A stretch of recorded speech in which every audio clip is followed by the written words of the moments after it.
Kali ini kita kedatangan inner monitor yang mungkin belum pernah kalian dengar nama brandnya, yaitu Liir. Salah satu Chi-Fi yang masih langka di pasaran Indonesia. Bagaimana reviewnya? Biar kalian penasaran, bumper dulu.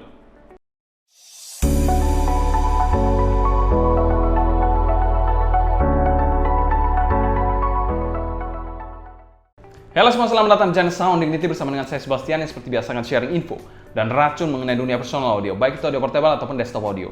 Jadi kalau kalian tertarik, gak perlu lagu lagi untuk subscribe, nyalakan tombol notifikasi, serta follow juga Instagram kita di Sound Dignity agar kalian tidak ketinggalan update-update terbaru mengenai dunia portable dan desktop audio. Liir sendiri adalah salah satu brand dari China yang memang bisa menerima custom in-ear monitor. Seperti halnya in-ear monitor yang akan kita review, merupakan salah satu custom in-ear monitor dari Liir yang menggunakan 10 driver dan diberi nama D10. Dan somehow menurut saya ini bukan brand yang ecek-ecek karena produknya ini sangat-sangat berkualitas. Untuk harga sendiri, D10 ini yang menggunakan 10 balance armatur dipasarkan di angka 12 jutaan. Kita mau thanks berat untuk Bro Faril yang telah meminjamkan in-ear monitor ini untuk dapat kita review. Selanjutnya kita bahas packaging dari Liir D10 ini. Untuk packaging dari Liir D10 ini memang produknya adalah produk yang didapatkan dari ownernya sendiri adalah batangan. Jadi kita tidak akan membahas panjang lebar mengenai packagingnya. Selanjutnya kita bahas build quality dari Liir ini. Liir ini sendiri akan kita nilai dari housingnya aja.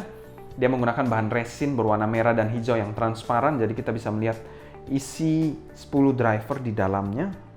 Kita bisa lihat cukup rapi ya. Untuk isi di dalamnya dan juga ini mungkin bukan tipe yang full fill resin, jadi ada sedikit rongga di dalamnya dan terkesan cukup kokoh sih menurut saya, walaupun tidak full fill tapi terkesan cukup kokoh untuk bagian housingnya ini. Untuk nozzle-nya sendiri, ini nozzle yang cukup besar, mungkin sekitar 4 mili ke atas dan sudah ada filternya. Bahan nozzle-nya sendiri berbahan silver metal gitu, berbeda dari bahan housingnya. Lalu kalau kita lihat ke bagian depan atau bagian faceplate, wow, faceplate-nya ini bling-bling dan cantik banget. Eksekusi dari faceplate-nya ini menurut saya salah satu yang sangat matang. Mungkin ada beberapa produsen yang bisa memproduksi in-ear monitor dengan high faceplate seperti ini, tapi ya, this is very nice. Sangat-sangat bagus. Glitter pink, ada tulisan Liir berwarna silver, dan glitter ungu ada tulisan Liir berwarna silver juga. Sangat-sangat cantik. Untuk kabelnya sendiri dia sudah detachable dual pin ya. Jadi sudah detachable dual pin, tapi kita nggak akan menilai kabelnya. Itu untuk build quality dari Liir ini. Menurut saya ini salah satu build quality yang oke sih. Mungkin secara umum kita akan membahas lebih khusus mengenai housingnya dari Liir ini. Dia menggunakan housing yang bisa dikategorikan sangat matang, tidak ada bubble, very good fitting. Dia memiliki fitting yang bagus juga dari bentuk housingnya untuk kelas universal in-ear monitor. Dan kami berikan skor B+, selain itu juga memiliki faceplate yang cantik banget. Untuk housing dari Liir D10 ini dia memiliki bentuk housing yang memang cukup besar karena memang menggunakan 10 balance armatur per side, jadi total 20 driver totalnya di in-ear monitor ini. Untuk pemakaian sendiri akan seperti ini. Pemakaian sendiri adalah regular to deep fit dan terasa sangat senang untuk pemakaiannya. Untuk pemakaiannya sendiri tidak terkesan terlalu berat karena memang housingnya ini dari resin yang sangat presisi. Selain itu juga memiliki ergonomis yang sangat baik. Grip dan kekedapannya bisa dikategorikan sangat-sangat baik dan kami berikan skor B+ untuk fittingnya. Memang dapat kita katakan kalau fitting in-ear monitor dengan konfigurasi di atas 5 driver itu akan sangat-sangat struggling produsennya. Tapi Liir ini memiliki fitting yang menurut saya baik walaupun dia menggunakan 10 driver sekalipun. Sama halnya seperti U12T dan U18T yang menggunakan banyak driver tapi fittingnya mereka masih mantep-mantep banget. Untuk fitting dari Liir sendiri memang cukup besar, tapi di telinga saya ini yang tergolong sedang, tidak terasa sakit atau tidak terasa terlalu sesek banget. Ini pas banget sih ini, fitting dari Liir ini. Selanjutnya kita bahas sound quality dari Liir ini. Liir ini merupakan salah satu in-ear monitor yang bisa dikategorikan warm arah suaranya.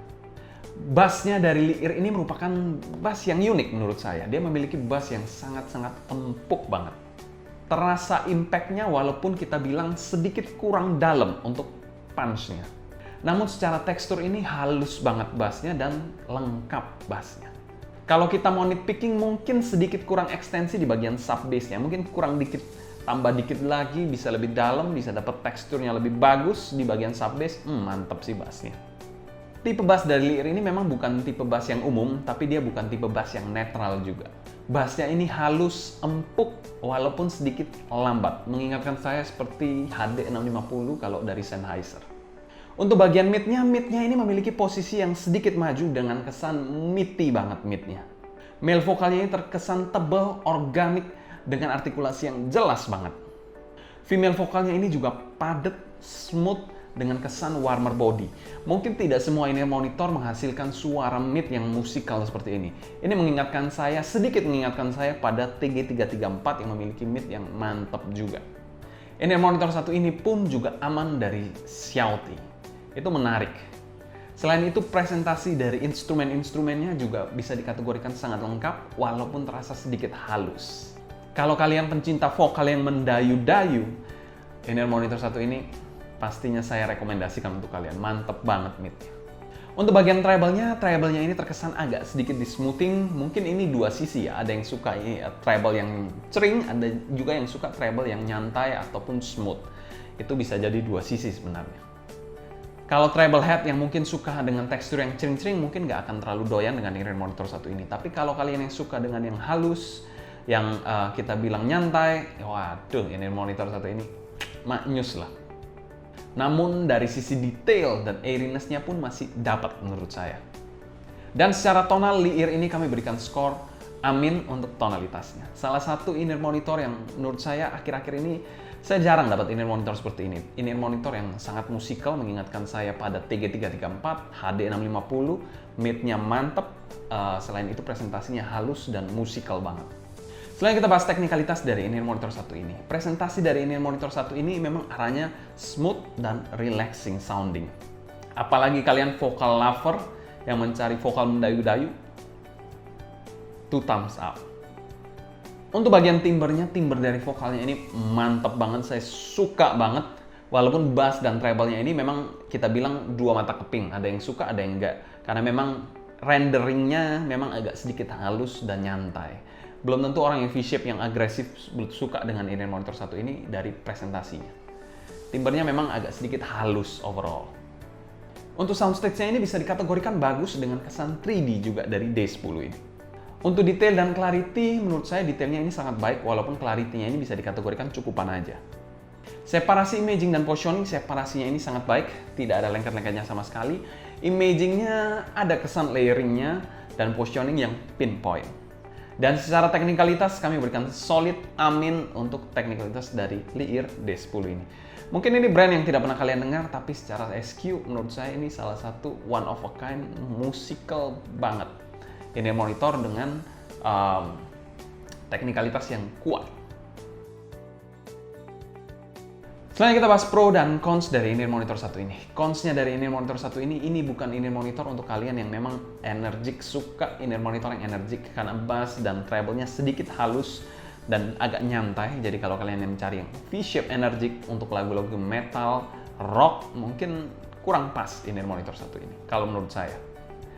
Cons yang kedua ini adalah custom made, jadi tidak dijual secara universal. Jadi kalau kalian mencari custom made, ya mungkin bisa dipertimbangkan. Tapi kalau memang tidak mencari custom made, mencari yang universal fit, in-ear monitor satu ini bukan untuk kalian. Sebenarnya dia universal fit, tapi bisa di custom. Kalian bisa custom, mungkin kalian mau suara seperti apa, kalian bisa berikan ke Liir untuk dibuatkan in-ear monitor custom.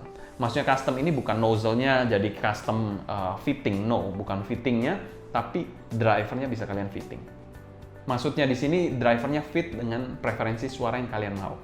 Pro-nya dari in-ear monitor satu ini very good SQ. Musical in-ear monitor yang sangat-sangat mateng dan dewasa banget. Untuk value for money dari in-ear monitor satu ini karena memang nggak ada packagingnya, selain itu ini bukan kabel bawaannya kalau menurut saya.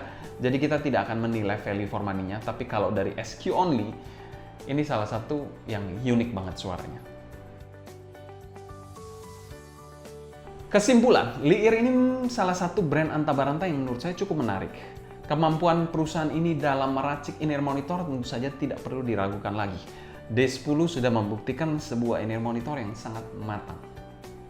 Kalau kalian ada pertanyaan seputar Liir ini, kalian bisa tulis pertanyaan kalian di kolom komentar di bawah. Mungkin sekian dulu untuk video kali ini. Saya Sebastian dari Sounding Lini pamit undur diri.